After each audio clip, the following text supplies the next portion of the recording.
1400 سال پہلے جب اذان کی آواز آتی تھی نا تو حضرت علی اور سب صحابہ کانپ اٹھتے تھے اور ان کا رنگ سرخ ہو جاتا تھا۔ تو کسی نے پوچھا کیا ماجرا ہے؟ جب اذان ہوتی ہے تو آپ سب صحابہ کانپ اٹھتے ہیں۔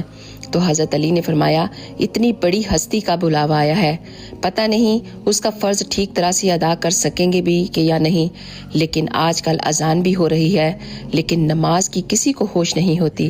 سب اپنے اپنے دنیاوی کاموں میں اتنے مصروف ہوتے ہیں کہ انہیں معلوم ہی نہیں ہوتا کہ انہیں کون آواز دے رہا ہے، کون یاد کر رہا ہے۔ یاد رکھیں اللہ کو ہماری نمازوں کی ضرورت نہیں ہے، وہ ہمیں ہمارے لیے ہی بلاتا ہے۔ آؤ نماز کی طرف، آؤ فلاح کی طرف۔ فلاح کیا ہے؟ تمہاری اور میری کامیابی ہی تو ہے۔ جب اللہ کو بھول کر اس دنیا کو پانے کی کوشش کرو گے نا تو یقین کرو کبھی نہیں پا سکو گے، اور جب اللہ کو پاؤ گے تو پھر یقین رکھنا کہ دنیا تمہارے قدموں میں ہوگی۔